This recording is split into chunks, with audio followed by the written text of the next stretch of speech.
Fondation Jean Jaurès. Pensez pour agir. Bien, bonjour à tous. Aujourd'hui, nous allons parler encore une fois du Brésil, mais sous un angle très particulier, celui de la coopération régionale, ce qui peut paraître assez surprenant, mais on va l'expliquer dans la conversation que nous allons avoir aujourd'hui avec Lydiane Bliman. Bienvenue. Merci. Voilà, qui est sociologue et qui est ici surtout parce qu'elle a été pendant plusieurs années chargée des relations internationales du gouvernement de l'État d'Amapá. Alors il va falloir expliquer à tous ceux qui nous écoutent et nous regardent qu'est-ce que c'est que l'Amapá, où c'est l'Amapá. Bon, bonjour, merci pour l'invitation. Bonjour à tous. L'Amapá, c'est un État très récent. Il est créé en 1943. Du Brésil. Du Brésil, oui. Il y a cette particularité parce qu'il il partage une grande frontière avec la France, avec la Guyane française, environ 700 000 kilomètres. 700, oui. Voilà. Et il y a cette particularité parce que c'est un État récent et c'est pas trop... Il y a combien d'habitants? Environ 800 000 habitants maintenant. D'accord. Et la capitale, 600. Et comment elle s'appelle? Macapá. Macapá. Où je suis née, où j'ai vécu, où j'ai fait mes études, j'ai travaillé. J'ai parti quelque temps à Belém. Et la population, elle est comme dans le reste du Brésil ou elle a une particularité? Il y a une grande particularité parce qu'il y a 9 ethnies indiennes. On a une influence indigène très très grande. Il y a 75% de notre territoire qui s'est protégé par les parcs environnementaux. Oui. Et c'était créé les années 80 par le gouvernement de Fernando Henrique Cardoso, dans ce mouvement de la Eco 92, comment s'appelle, les séminaires pour le climat. Il y avait cette vague d'éco durable. Et là, ils ont créé cette parc. C'est un État amazonien. Oui, c'est qui est au nord du fleuve Amazon. Oui, c'est la unique capitale baignée par le fleuve Amazon. Oui. C'est vraiment, vous êtes devant le fleuve. Ça veut dire qu'elle part d'Orinoco jusqu'à nous. Oui. Et d'autre côté, il y a le fleuve Oyapock. Du côté Guyane. Du côté Guyane, oui, qui partage la frontière. Et de quoi vit l'État? Quelles sont les activités? C'est l'agriculture, l'industrie? Oui, il y a l'agriculture, c'est la base, c'est l'agriculture. Il y a une question particulière parce que 65% sont des fonctionnaires publics et c'est très, très dépendant des gouvernements nationaux. C'est très dépendant, toute la question économique passe par l'argent qui vient des budgets qui vient de l'État à Brasilia, on peut dire. Mais il y a aussi une particularité parce qu'on a une zone franche de fabrication, on a un petit peu d'impôts par rapport aux autres États du pays, mais il y a... La majorité, ça vient de la forêt, les produits de la forêt, l'açaï, qui c'est notre base. C'est un fruit, oui. Oui, c'est un fruit, c'est la base d'alimentation. Il y a les poissons, les crevettes, tout ce qui vient de cette question environnementale, c'est notre base de production.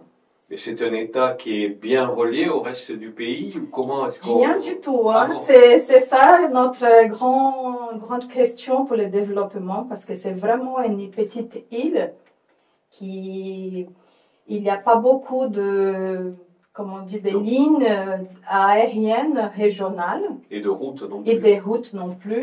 Et même si on a une frontière avec l'État du Pará, oui. Mais il n'y a pas du pont. La unique maintenant qu'on a, les liens terrestres, c'est avec la Guyane française, qui c'est la pont national, qui a été créée et inaugurée en 2018. Je voudrais revenir un peu en arrière.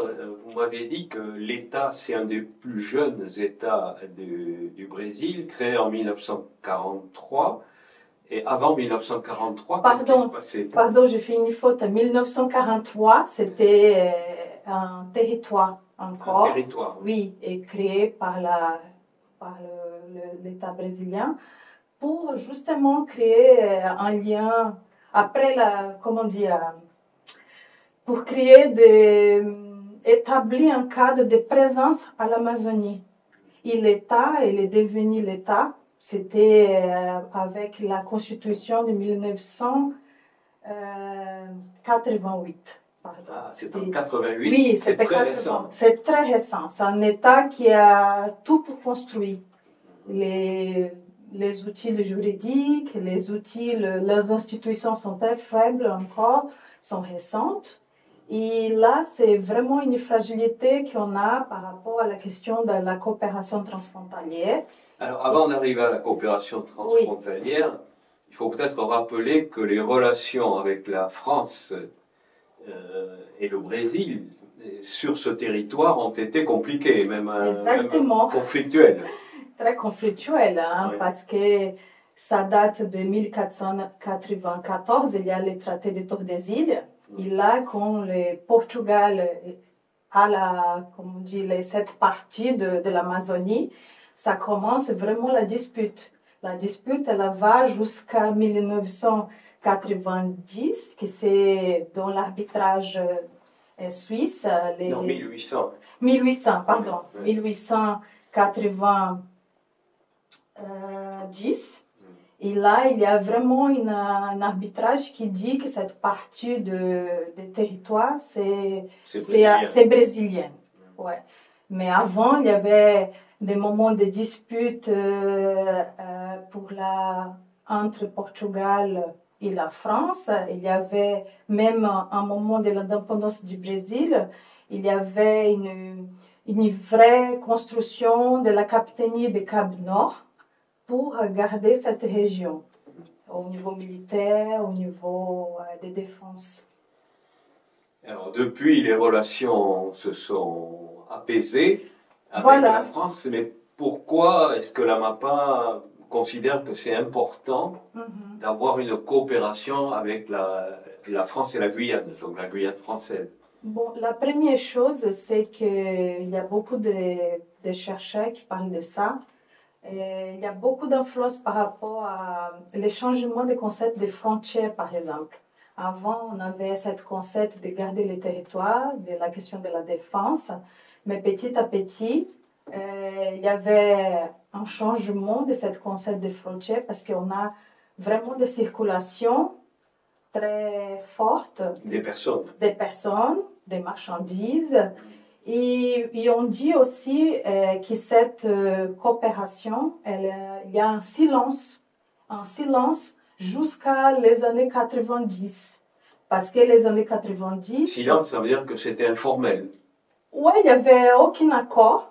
Avant, au début du XXe siècle, il y avait une vingtaine d'accords, il y avait des discussions vraiment au niveau diplomatique pour les territoires. Mais après, il y a un silence et on va retourner les discussions par rapport à cette frontière, ce territoire, à partir des années 80. Avec la démocratie. Exactement, avec la démocratie et aussi cet outil que c'est la diplomatie transfrontalière. Est-ce que l'initiative est venue de Brasilia ou est-ce qu'elle est venue de Macapá? Voilà. L'initiative, elle était vraiment au niveau local, parce que c'est quand les élus locaux, ils ont commencé il y a beaucoup de problèmes, il y a un fleuve qui s'est partagé, il y a l'éducation, il y a la culture, que ça ressemble, il y a ce mouvement. Et là, il y avait une mission en 1986, 96, à Macapá, de 10 élus dirigés par Georges Otili, qui c'était le président de la région dans ce moment-là. Ils sont partis à Macapá et à Belém pour faire une petite mission pour savoir si c'était possible de faire une coopération éducationnelle. Une mission d'élus de Guyane. Oui, éducationnelle, économiques, environnementales ou culturelles. Et c'est là qui... Et aussi, on avait, dans ce moment-là, un gouverneur qui s'appelle Capiberibe, João Capiberibe, qui avait des relations vraiment très fortes avec la France. Et il faut aussi regarder qu'il y a plusieurs échelles de cette coopération.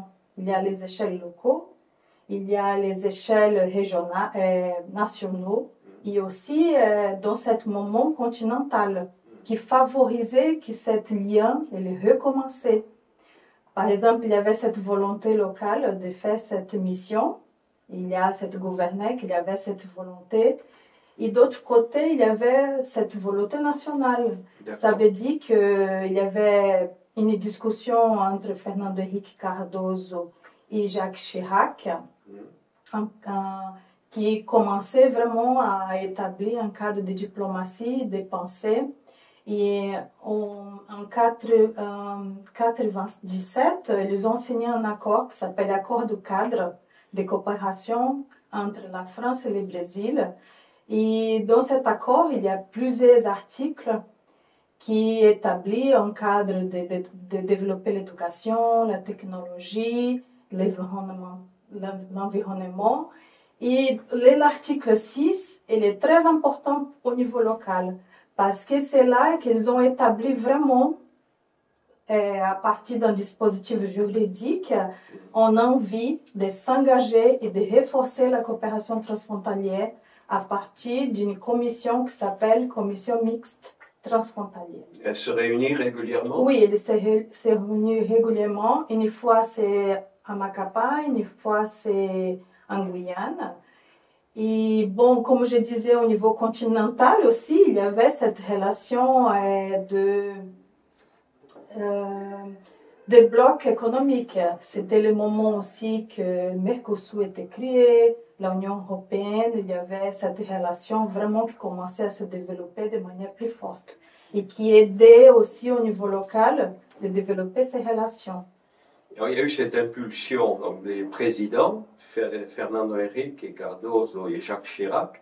Est-ce que les autres présidents, ceux qui ont suivi, est-ce qu'ils ont repris la même orientation? Exactement. L'accord, il vient en 1997. Et aussi, en 2018, Lula, il a renforcé cette relation en assignant, et il était visité aussi à Saint-Georges à l'époque avec Sarkozy. Ils ont signé un accord, qui s'appelle un plan. En 2008. 2008, pardon. 2008, il a signé un accord qui s'appelle un plan stratégique entre la France et le Brésil, où ils ont établi vraiment des dispositifs juridiques et techniques pour mettre en place cette coopération. Et alors concrètement, qu'est-ce qui se passe? Qu'est-ce qui s'est passé depuis 1997? Qu'est-ce qui a changé pour la Mapa et la Guyane? Et qu'est-ce que les deux territoires font ensemble? Bon, on a un agenda très, très vaste. Il y a 43 points communs de relations.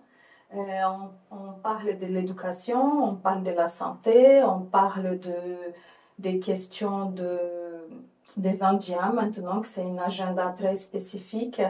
Il y a 43 points. Sciences, technologies. Et bon, concrètement, on a à Macapá un centre d'éducation qui s'appelle Daniel Mitterrand, qui s'était construit pour Capiberibe dans ce moment-là, et avec la femme de Mitterrand, et qui fait en sorte de formation des Français, de la langue et de la culture française pour plusieurs personnes. Il y a des formations techniques pour les pompiers, pour les gens qui sont... Dans ce centre?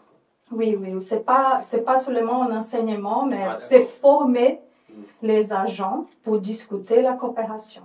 Et c'est financé par les deux territoires? Non, au début c'était pensé une certaine coopération, mais maintenant c'est financé que pour l'État de l'Amapá. D'accord. Mais il y a des échanges avec l'ambassade de France, avec même des organisations françaises pour la francophonie.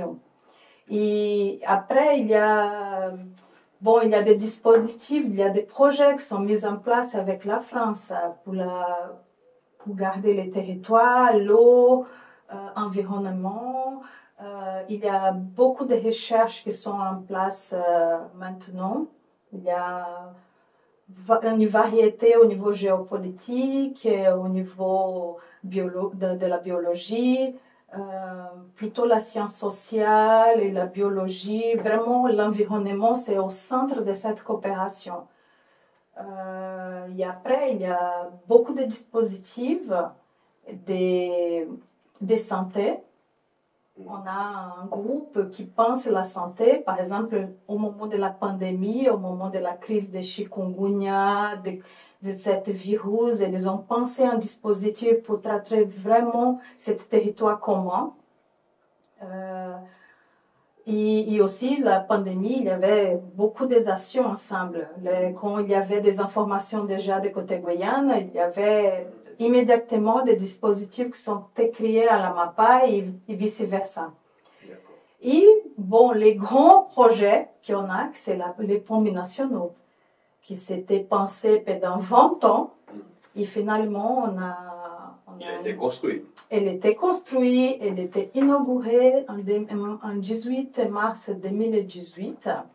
Et c'est très intéressant ce projet parce que ça durait, c'est vraiment les grands symboles de la coopération parce que il y avait beaucoup d'efforts pour mettre en place ce projet. Ça veut dire au niveau diplomatique, nationaux, régional et local.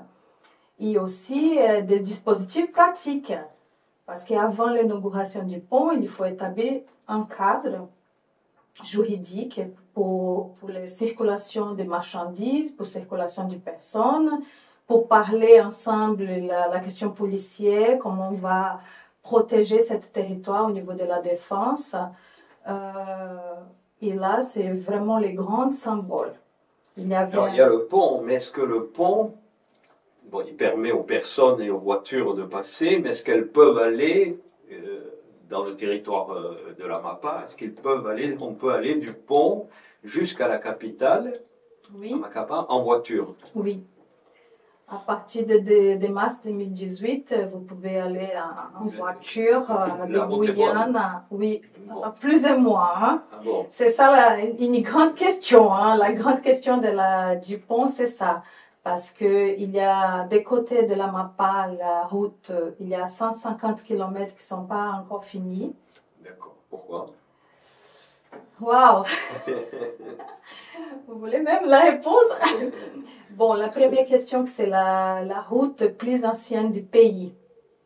Il y a beaucoup déjà des changements de gouvernements qui sont passés et jamais ils étaient vraiment finis cette route. Et après, malgré tous les efforts, il y a cette 150 km il y a beaucoup de terrains indigènes.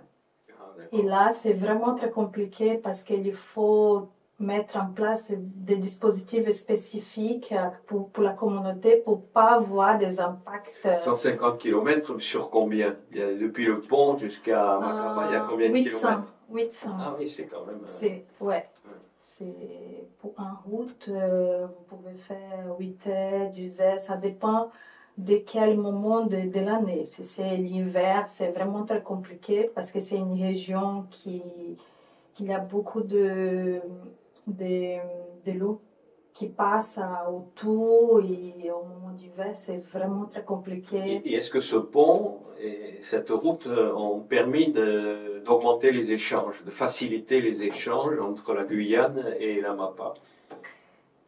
Ça dépend. Ah bon. Ça dépend parce que si on parle de les grands entrepreneurs, c'est une chose. Si on parle vraiment de petits, de micros, de petits entrepreneurs, c'est une point qu'elle était mise en place, mais il y a beaucoup de choses à faire. Parce que avec les ponts, ça ajoutait aussi d'autres questions au niveau juridique. C'est un pont qui, même des côtés français, vous n'avez pas un autre dispositif avec l'Amérique latine, avec le Brésil. C'est un dispositif juridique très spécifique. Oui. Mais par exemple, une chose très simple, l'Union européenne elle établit un cadre d'assurance pour les voitures. Mais du côté du Brésil, on a une assurance publique qui n'est pas obligatoire. Et pour entrer en Guyane, il faut payer une assurance française. Il y a un prix trop haut élevé, oui. et trop élevé. Oui. Et là, pas tout le monde arrive à payer et à passer. Par exemple, on a 40 000 Brésiliens qui habitent en Guyane. Oui. Et c'est la grosse communauté qu'il y a en Guyane. Ils sont de la MAPA ou ils sont un peu partout? Et ils sont plutôt de la MAPA, des Pará et des Maranhão. La migration là-bas elle est venue les années 60 à cause de la construction de la base spatiale de Kourou. Et par exemple, cette population, il y a la majorité qui passe la frontière par les petites pirogues. Oui. Parce que les prix, c'est pas trop cher, et tu payes rien comme sécurité, et tu peux traverser, et ça marche comme ça. Il y a les ponts ici, il y a les pirogues qui passent en bas. D'accord. Et vous signalez tout à l'heure qu'il y avait eu des accords avant la construction du pont, parallèlement, sur les personnes. Oui. D'après ce que je vois, c'est pas toujours facile pour un Brésilien d'aller en Guyane. Non. C'est plus facile d'aller en France que d'aller en Guyane. Exactement. On a mis trois accords avant l'ouverture du pont qui réglementent, qui mettent en place des dispositifs, par exemple les échanges commerciaux, des subsistances pour les gens qui vivent à la frontière. Qui achètent des farines de manioc, des côtés Guyane, comment établir ces échanges. Donc là, ils ont un droit de passage particulier. Exactement. Ils ne peuvent pas aller à Cayenne. Non, c'est vraiment Saint-Georges et Oiapoque, il y a un dispositif particulier. Après, il y avait un autre accord de trafic des véhicules. Et comment on va mettre en place des dispositifs pour passer sur la pont, les assurances, quelle est la taille des roues, le transport des marchandises, les camions, par exemple. Et le dernier accord, c'est un accord pour les défenses. C'est 3 accords qui sont mis en place avant la construction du pont. Mais la Guyane, il y a les visas. Nous sommes, tous les Brésiliens, ils sont obligés d'avoir un visa. Pour aller en Guyane. Pour aller en Guyane, oui. Pas seulement les Brésiliens. La Guyane, elle est un cadre très particulier parce que c'est une région de défense, parce qu'il y a la base de Kourou. Il y a la question aussi pour freiner la migration un petit peu. Clandestine. Clandestine. Et les chercheurs d'or. Exactement, parce que cette région... c'est pas par hasard qu'on a vu des disputes territoriales au XVIIIe, XVIe siècle, hein, parce que c'est une région vraiment riche de l'or et des pierres précieuses. Et bon, les visas, à mon avis, c'est un peu établi de cette cadre pour freiner un peu l'immigration. Et aussi, c'est une région vraiment très protégée de la France. C'est à cause de l'environnement, à cause de la base spatiale de Kourou. Et là, c'est un frein pour la coopération. Par exemple, il y a beaucoup de problèmes, même pour les chercheurs ou pour les gens qui ont envie de participer dans une réunion en Guyane.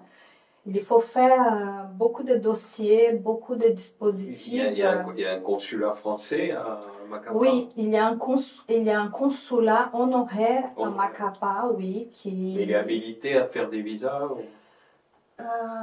en fait, cette consulat, c'est comme un cartorion au Brésil. Il récolte les documents et après il est envoyé à l'ambassade à Brasilia. Et ça dure un peu de temps.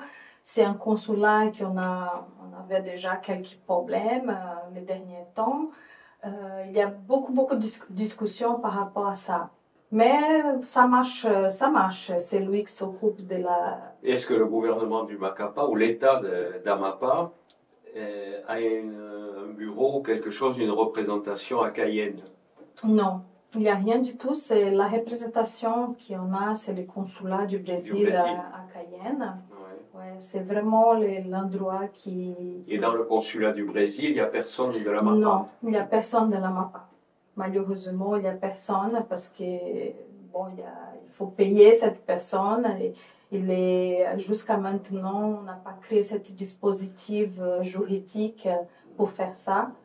Et du côté de la MAPA, il y a l'Agence de développement économique qui s'était créée pour faire un peu les échanges internationaux. C'est cette agence qui s'occupe et c'était là que j'ai resté pendant 10 ans.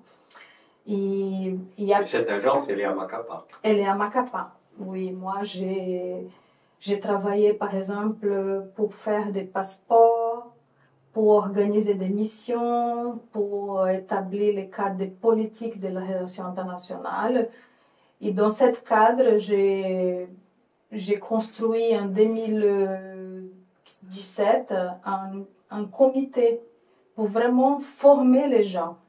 Parce que comme on n'avait pas cette personne centrale pour faire la coopération, je pensais, bon, chaque institution peut se former pour faire la coopération. Parce qu'il faut penser que la coopération transfrontalière, il y a des outils très particuliers. Il y a des outils juridiques, il y a des outils, et comme je te disais, l'état de la MAPA, c'est vraiment un état très récent. On n'a pas beaucoup de gens avec ces compétences. Il n'y a pas d'université? Oui, il y a des universités. L'université, c'est très récent, c'est au début des années 80 aussi qu'ils ont commencé à... Et elle coopère avec l'université de Guyane? Oui, il y a un accord de coopération. En 2005, on a construit un cours de relations internationales pour justement essayer de former les gens, de penser la coopération. Et maintenant, on a aussi un master pour penser la frontière. Tout ce qu'il y a des thématiques qui viennent de la frontière, on pense à partir de cette master. Et alors, la dernière question, c'est quel est le bilan qu'il est possible de tirer de cette coopération transfrontalière? Est-ce qu'elle marche bien? Est-ce qu'elle marche bien sur certains secteurs et sur d'autres non? Et quels sont les problèmes? Écoute, je pense qu'on a un grand problème. Je pense qu'en France aussi, mais au Brésil, très particulier parce que nous avons un mosaïque de gestion.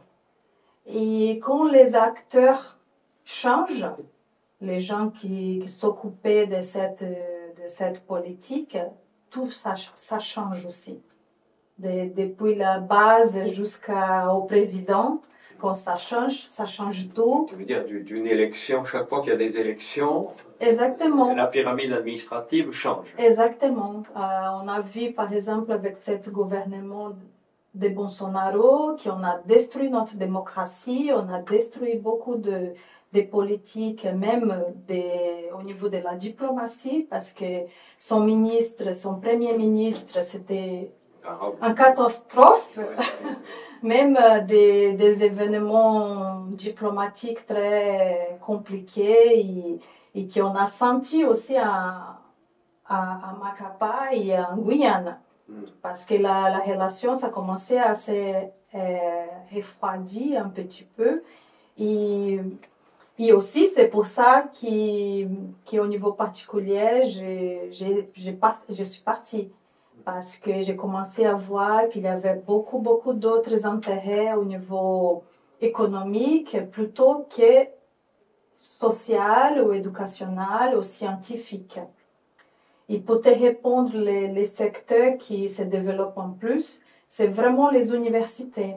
Les universités, la recherche, c'est un domaine qui se développe vraiment très bien parce que il y a aussi les niveaux de la personne, des compétences qui sont impliquées pour faire cette coopération. La personne, elle parle ou anglais ou français. Elles ont déjà un capital culturel par rapport à l'international et ça développe très bien. Et aussi au niveau de l'éducation. Au niveau de l'éducation, parce qu'on a mon dernier projet en 2018, c'était mis en place une école avec les classes binationaux. Maintenant, on a une grande école qui s'appelle Marli Maria. Et on était inauguré avec l'ambassade de France et du Brésil. À quel endroit? À Macapá. C'est vraiment dans d'une résidence communautaire qui était mise en place par Dilma, Lula, des maisons pour les gens comme des HLM ici en France. Des logements populaires. Oui, des logements, voilà. Et là, on a vraiment réussi à construire une grande école de 3000 élèves et il y a ce dispositif de classes spéciaux pour enseigner mathématiques et la science de la Terre en français. Et les profs viennent en France et ils font beaucoup d'échanges pour développer ce projet.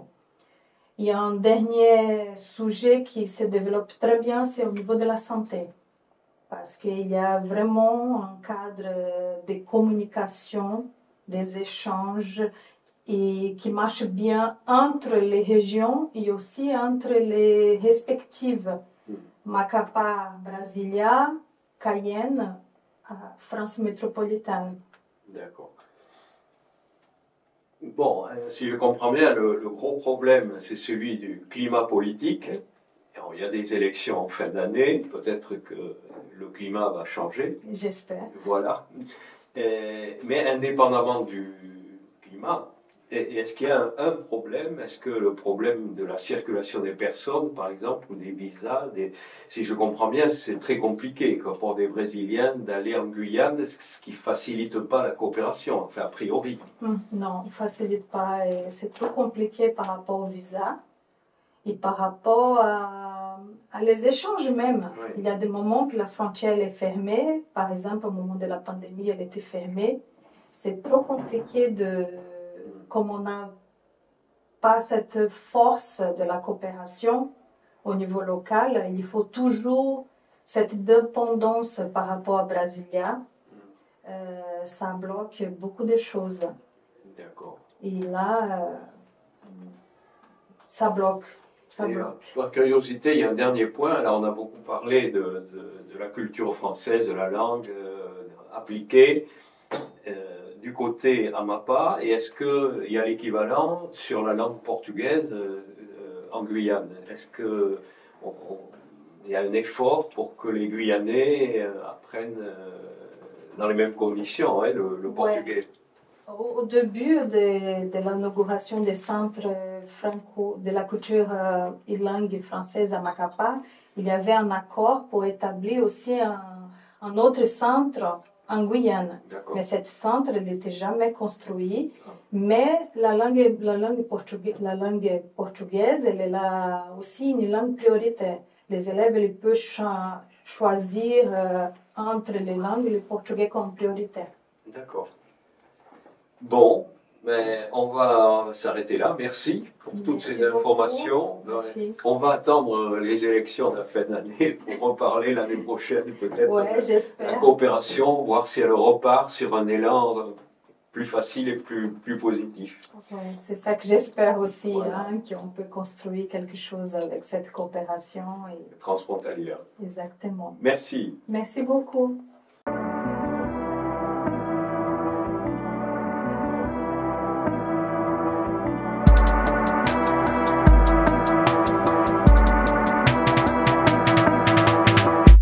Les conférences et entretiens de la Fondation Jean Jaurès sont à retrouver en podcast sur notre site jeanjaurès.org et sur notre chaîne YouTube.